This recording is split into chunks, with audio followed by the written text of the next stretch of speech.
सेवा research foundation में आज हम बहुत ही इम्पोर्टेंट टॉपिक पे बात करेंगे और ख़ास करके हमने इसमें 2 से 3 चीज़ों को पॉइंट आउट करेंगे जो जनरली हम लोग के पास जो पेशेंट आता है और इसका इमरजेंसी एज वेल एज जो क्रॉनिक हो जाता है, हम ऐसे केसेस को यहाँ पे देखेंगे। तो टॉपिक यह है कि यूरिन। अब यूरिन क्या चीज़ है तो आप लोग सब जानते हैं, लेकिन अब यूरिन की जो उसकी फॉर्म होती है, चाहे वो बर्निंग सेंसेशन हो या स्केंटी हो या फिर उसमें इस तरह का कि उसमें ब्लड आना, या फिर ये कैसे कैसे सिचुएशन में हम आज उन सिचुएशन को देखेंगे होम्योपैथी की नज़र से कि कैसे उसका हम लोग ट्रीटमेंट कर सकते हैं अगर हमारे पास क्लिनिक में ऐसे पेशेंट आते हैं तो आज जो हमने यूरिन का जो टॉपिक चुना, जो खासकर ऐसे लोगों में होता है जो आज के डायबिटीज़ लोग होते हैं। इन केस अगर आपके पास पेशेंट आता है डायबिटीज़ का या उसको यूरिन में कोई भी तकलीफ़ दिखता है, अब तकलीफ़ क्या दिखता है कि यूरिन जिनका खास करके कैसा हो कि उसमें कीटोन पाया जाता हो। अब ये कीटोन एक तरह का एसिड ही होता है और ये एसिड अगर आप देखें तो होम्योपैथी में तो लोग ऐसे चले जाते हैं कि आप सिफ्लेंड्रा दे दो, आप साइजिलिम दे दो, आप जिम्नेमा दे दो, एसिड फोर्स दे दो। ये सब की बातें हम बाद में भी करेंगे, हम कुछ और वीडियो में बात करेंगे। हम जो मेन बेसिक जो आपके पास खास करके ऐसे केसेस आपके पास आते हैं जो इमरजेंसी होते हैं, हम उन चीज़ों पे आज हम बहस करेंगे।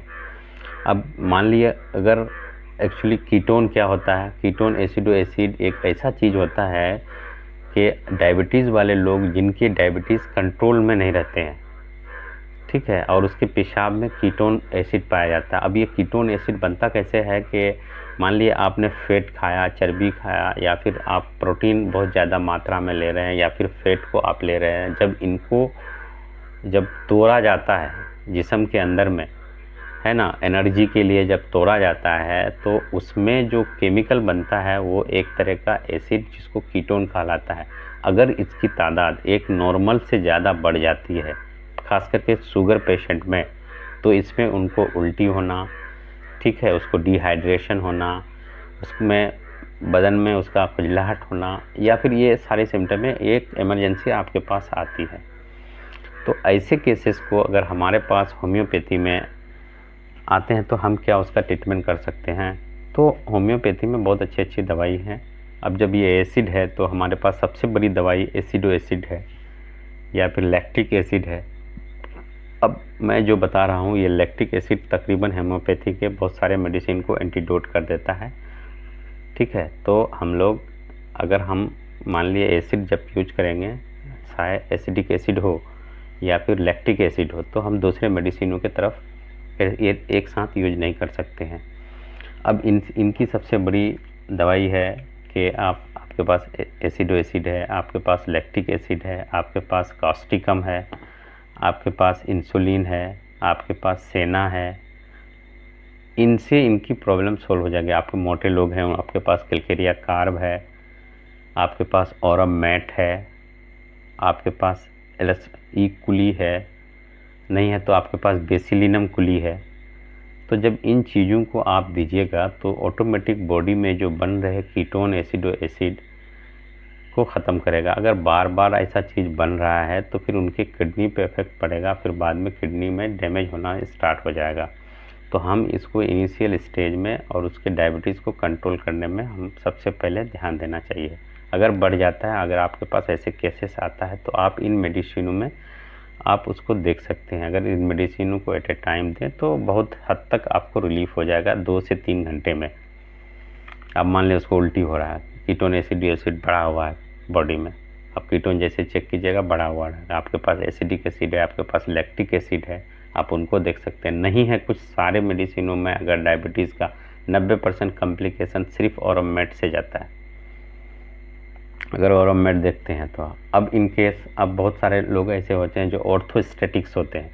अब ऑर्थोस्टेटिक क्या होता है कि ऐसे लोग होते हैं जो आप देखिएगा कि जिनको हाइपरटेंशन होता है या फिर लो ब्लड प्रेशर होता है, ऐसे लोगों में अगर पेशाब में एल्बुमिन आता है तो हम वहाँ पे मेडिसिन उनका बनता है ट्यूबर, देख सकते हैं हम। आप ट्यूबर हम सिंगल डोज की बात करते हैं, जितने भी नोसोड हैं ये सारे इंटरकंट्रेमरी, ये डेली नहीं दिए जाते हैं। उसके बाद एक मदर टिंचर आप देख सकते हैं, इरिजोरोन मदर टिंचर को आप देख सकते हैं। अगर हाइपोटेंशन के वजह से या फिर ऑर्थोप्रोस्टिक जो ऑर्थोस्टैटिक के वजह से अगर आता है एल्बुमिन पेशाब में, अब बहुत सारे बच्चों में आप देखिएगा कि उसके जो है ना मतलब ब्लडी यूरिन आते हैं बच्चों में, कम उम्र के बच्चों में। ऐसे केसेस में आप होम्योपैथी के एक मेडिसिन को देख सकते हैं जिनका नाम है बुफोराना। आप अगर दीजिएगा ये सब चीज़ उनका चले जाएगा। दूसरे केसेस में आप देख सकते हैं कि अगर इन केस किसी को सिस्टिस का बहुत परेशानी है, सिस्टाइटिस का अगर लंबे समय से रहता है, तो आप कैनाबिस इंडिका को देख सकते हैं। क्योंकि कैनाबिस इंडिका आप लोग हमेशा जानते हैं कि ये मेडिसिन जो है ऐसे बच्चों को दिया जो हंसते हैं, मतलब ऐसे सिचुएशन में भी हंसते हैं, जो इमोशन होता है जहाँ पे सैड सिचुएशन होता है ऐसे में भी वो हंसते हैं, तो आप वहाँ पे कैनाबिस इंडिका की तरफ जाते हैं। नहीं, कैनाबिस इंडिका यूरिन की भी सबसे बड़ी दवाई है, बस शर्त यही है कि यूरिन का जो सेंसेशन जिस तरह से आपको कैंथेरिस में मिलेगा, सेम सेंसेशन इसमें भी मिलेगा आपको, कि दिन में थोड़ा थोड़ा और रात में बहुत ज़्यादा, जो लाइकोपोडियम में आपको मिलेगा। तो ये है आपके। अब दूसरी मेडिसिन हम देखेंगे। अब ड्यूरिंग प्रेगनेंसी, हम लोग कहा कि ड्यूरिंग प्रेगनेंसी अगर पेशाब में एल्बुमिन आता है, वहाँ एपिस मेलिफिका को आप देख सकते हैं। ये बड़ी मेडिसिन है। और आप अगर मान लें सिस्टिस है, किसी को सिस्टाइटिस है, तो आप जो है कैनाबिस इंडिका को देख सकते हैं।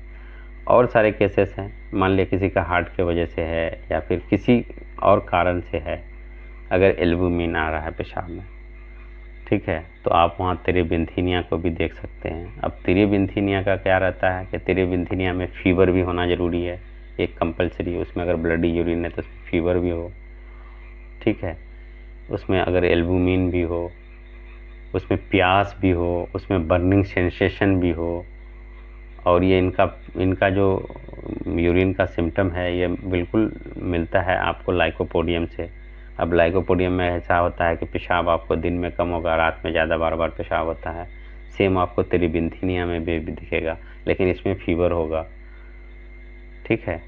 तो बहुत सारे केसेस ऐसे हैं जो आपको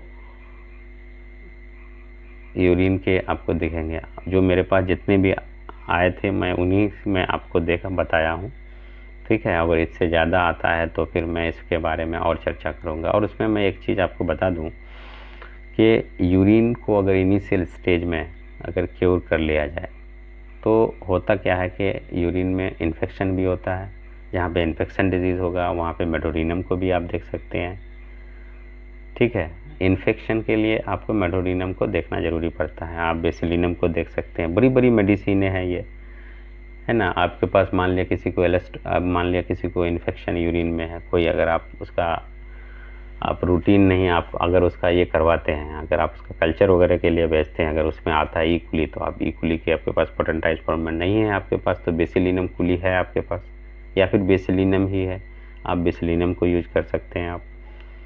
आप इंट्रेप्टोकोकस है उनको देख सकते हैं आप। तो बहुत सारी मेडिसिन हैं आपके पास, मेडिसिन की वैरायटी है, बस शर्त यही है कि आप उसको सिस्टमेटिक देखें।